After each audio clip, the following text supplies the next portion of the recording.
2025 সালের সকল উচ্চ মাধ্যমিক ছাত্রছাত্রীদের জানাই শারদ এক্সক্লুসিভ চ্যানেল থেকে তোমাদের সবাইকে স্বাগত।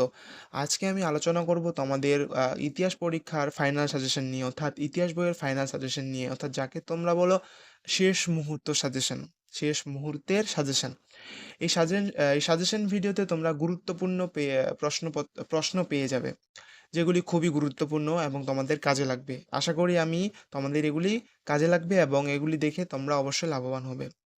এই প্রশ্নগুলি অর্থাৎ এই ভিডিওতে যে প্রশ্নগুলি আমি উল্লেখ করেছি, অর্থাৎ এই ভিডিও যে প্রশ্নগুলি রয়েছে, সেই প্রশ্নগুলি গত কয়েক বছর প্রশ্নপত্র থেকে, অর্থাৎ তোমাদের এইচএস এক্সামের প্রশ্নপত্র থেকে সংগ্রহ করা হয়েছে, যেগুলি এবছরের জন্য খুবই গুরুত্বপূর্ণ।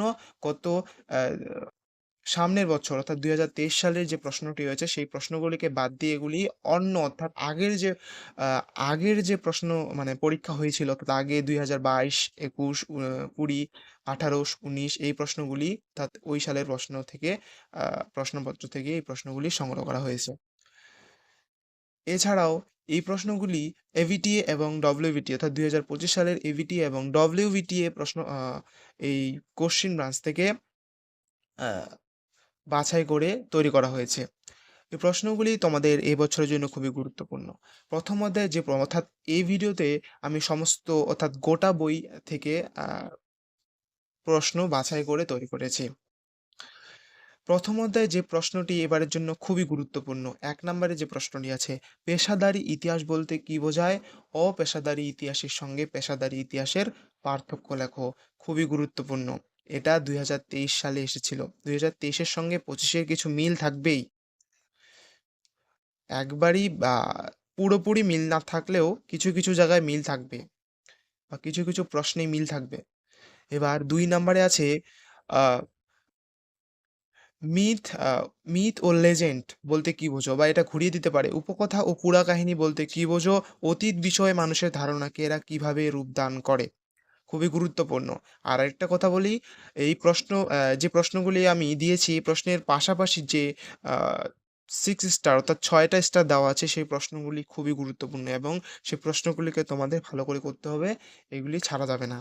এগুলিকে ভালো করে করতে হবে, লিখতে হবে, পড়তে হবে, মনে রাখতে হবে। তারপরে প্রথম অধ্যায়ে 2টি প্রশ্নই রয়েছে। দ্বিতীয় নাম্বার অধ্যায়, অর্থাৎ দ্বিতীয় অধ্যায়ে যেমন ঊনবিংশ ও বিংশ শতকে উপনিবেশবাদ ও সাম্রাজ্যবাদের প্রসার, 2 নাম্বার অধ্যায় এটা। 2 নাম্বার অধ্যায়ে যে প্রথম প্রশ্নটি আছে, সাম্রাজ্যবাদ সম্পর্কে হবসন লেনিন তত্ত্ব আলোচনা করো। সাম্রাজ্যবাদ সম্পর্কে হবসন লেনিন তত্ত্ব আলোচনা করো। 6 স্টার, খুবই গুরুত্বপূর্ণ। এবার আসবেই, আসার মতো প্রশ্ন এটা। এবার 2 নম্বরে আছে, সাম্রাজ্যবাদ বলতে কি বোঝো? সাম্রাজ্যবাদ উদ্ভবের কারণগুলি সংক্ষেপে বর্ণনা করো। 3 স্টার, এটা একটু কম গুরুত্বপূর্ণ। আগে এটা করবে, তারপরে 2 নাম্বারটা করবেই। অর্থাৎ 2 নাম্বার অধ্যায়ের 1 নাম্বার প্রশ্নটি আগে রেডি রাখতে হবে, তারপরে 2 নাম্বার অধ্যায়ে সময় পেলে।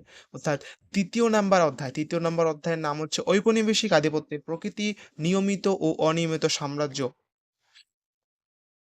তারপর 1 নাম্বারে, এই অধ্যায়ের 1 নাম্বার যে প্রশ্নটি আছে, অবশিল্পায়ন বলতে কি বোঝো? ঔপনিবেশিক আমলে ভারতে অবশিল্পায়নের ফলাফল সম্পর্কে আলোচনা করো। খুবই গুরুত্বপূর্ণ, ছাড়া যাবে না, একদমই ছাড়া যাবে না। অথবা, অর্থাৎ এই প্রশ্নটি আবার ঘুরিয়ে দিতে পারে, অবশিল্পায়ন কি, এর কারণ ও ফলাফল লেখো। একই উত্তর, প্রশ্নটি একটু আলাদা, একই উত্তর, কিন্তু প্রশ্নটি একটু ঘুরিয়ে দেওয়া হয়েছে। আলাদা না, একটু ঘুরিয়ে দেওয়া হয়েছে, কিন্তু একই উত্তর। এটাতে গুলিয়ে গেলে হবে না। এবার 3 নাম্বার, অর্থাৎ 3 নাম্বার না, এখানে 2 নাম্বার, এখানে নাম্বারে কিছু ভুল আছে। 2 নাম্বার, পলাশী ও বক্সারের যুদ্ধ, এটা 2 নাম্বার দিতে হতো, কিন্তু এখানে 2 নাম্বার না, এটা অথবাতে পড়েছে। একই তো প্রশ্ন, সেজন্য অথবাতে পড়েছে।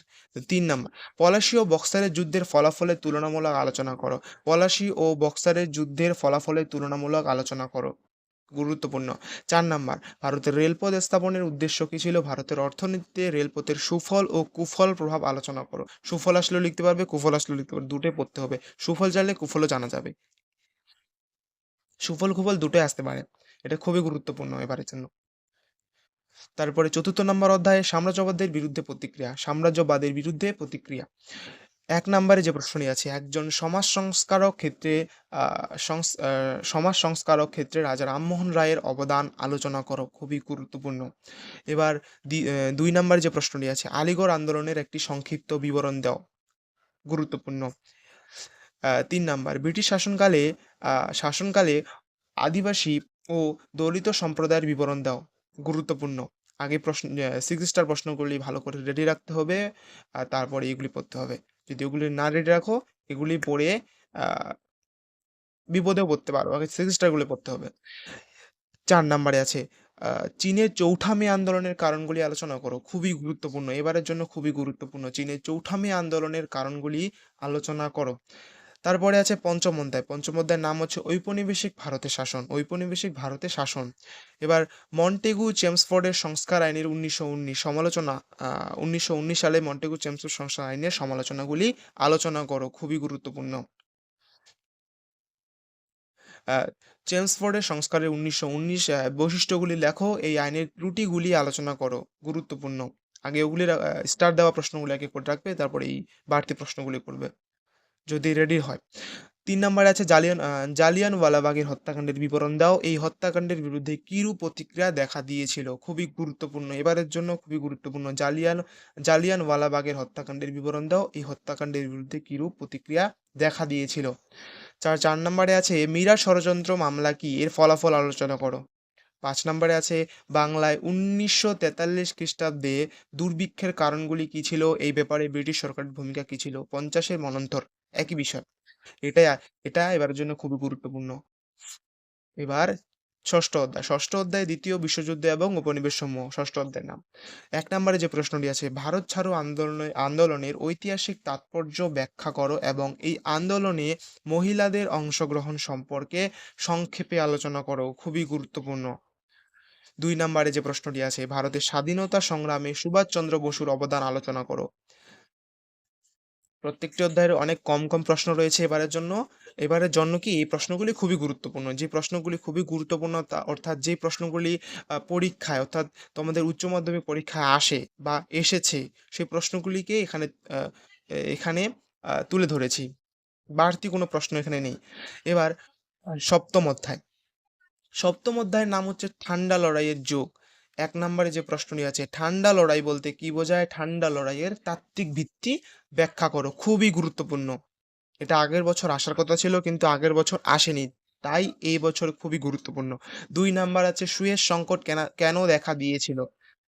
সুয়েজ সংকট কেন দেখা দিয়েছিল? এই প্রশ্নটি আবার ঘুরিয়ে আসতে পারে অথবা দিয়ে। সুয়েজ সংকটের কারণগুলি কি ছিল? একই প্রশ্নের উত্তর। আগে ঠান্ডা লড়াইটা পড়ে ভালো করে পড়বে, বুঝবে, তারপর কমপ্লিট করবে, তারপর সুয়েজ সংকট পড়বে।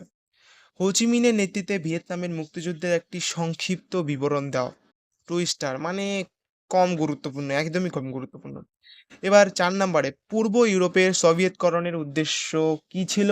বিভিন্ন দেশে এর কি প্রভাব পড়েছিল? 6 স্টার খুবই গুরুত্বপূর্ণ।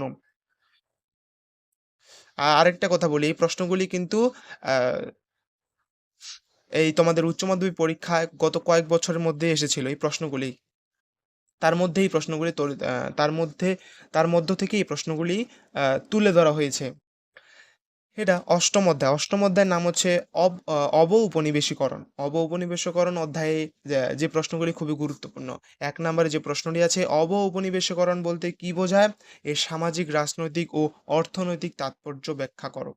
অব-উপনিবেশিকরণ বলতে কি বোঝায়? এর সামাজিক, রাজনৈতিক ও অর্থনৈতিক তাৎপর্য ব্যাখ্যা করো। তারপরে যে প্রশ্নটি আছে এটা খুবই গুরুত্বপূর্ণ। দেখো, স্বাধীন ভারতের প্রথম ৩টি পঞ্চবার্ষিকী পরিকল্পনার লক্ষ্য ও গুরুত্ব আলোচনা করো। খুবই গুরুত্বপূর্ণ। ৩ নাম্বার, স্বাধীন বাংলাদেশের উত্থান ও শেখ মুজিবুর রহমানের ভূমিকা আলোচনা করো। খুবই গুরুত্বপূর্ণ। অথবা দিয়ে থাকবে স্বাধীন বাংলাদেশে আত্মপ্রকাশ কিভাবে হয়েছিল?